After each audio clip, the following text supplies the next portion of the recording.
Women make most of the important healthcare decisions for their families. Women are also the entryway into the healthcare system for most families because after all, they're having children, then the pediatrician gets involved, then the internists get involved. So we really have a role and an opportunity to be the voice for this cause as well as many other causes, but this is where it all starts. I think the whole opioid crisis throughout the country has brought this to become a very common conversation. So it's easy now to bring this up to patients because we're not coming out of the blue. Dependency and addiction can occur to anyone, anytime, anywhere. I originally got involved with Choices Matter through an elective surgery. I had an artificial knee and chose not to go the opioid route. But prior to that, I've actually had 2 C-sections myself, one unplanned, the first one, and the second one I was in a facility that they didn't do a VBAC, or otherwise known as a vaginal birth after cesareans. And so what happened with me with my first C-section is I had an incredible pregnancy, no problem, very healthy, didn't even get nauseous. And I thought, oh yeah, I'm gonna hammer this down. My OB/GYN, after I pushed for a few hours, he said, I think it's gonna be a good idea for you to have a C-section. We're gonna go ahead and do that. And I was telling Dr. Dweck what he did so beautifully is he did make me feel like I was part of the decision making, but he also understood it was important at that time. My daughter was showing signs of a bit of stress, and so I was disappointed for a few minutes.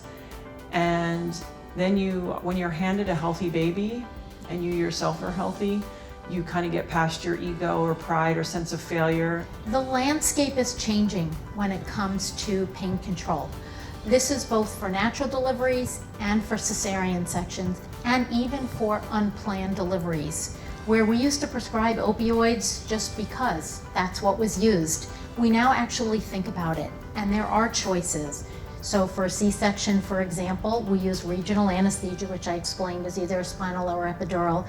And I typically will inject a long-acting analgesic into the incision that is slowly released. And so it provides good pain control for up to 72 hours. In regard to just traditional gynecologic surgery, I've seen a huge transition because I do a lot of hysterectomies, and especially with the use of robotic equipment, which is cooler than cool. But the beauty of this is not only that it's cool surgery for me, but that my patients can get long-acting injectable analgesia and go home in less than 24 hours from a procedure that used to be a 5-day hospital stay. Yes, every medication has a potential for side effect, but I think when you do a risk-benefit analysis, the side effects of opioids are way scarier and preventable. There's so many things you can do to sort of take that edge off, and there's things that the doctors can do during the process to really get you through those first few days. So I find that part really exciting because opioids were an option when we didn't have all these other great options.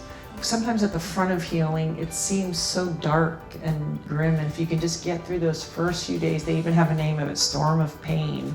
That's why the notion of putting something on the incision that gets you through maybe those 72 hours, it's really impactful. So I think it's really important to nurture yourself, especially if you've had a C-section, heal, rest, recover, and do what's right for you. And I do think if you can go a non-opioid way, that process is easier. If you've had a baby and a C-section, which is a major surgery, a little discomfort is probably not that much of a surprise.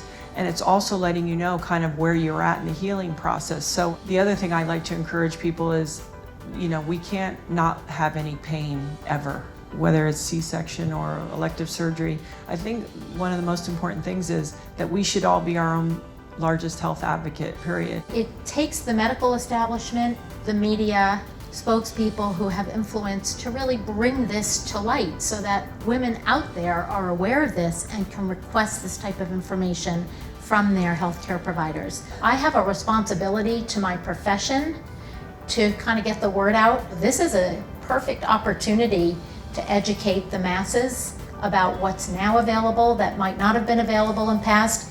And none of us are past learning and learning from our experiences. Find out what your options are and put that in place, put the perfect case scenario in place, and then work from there.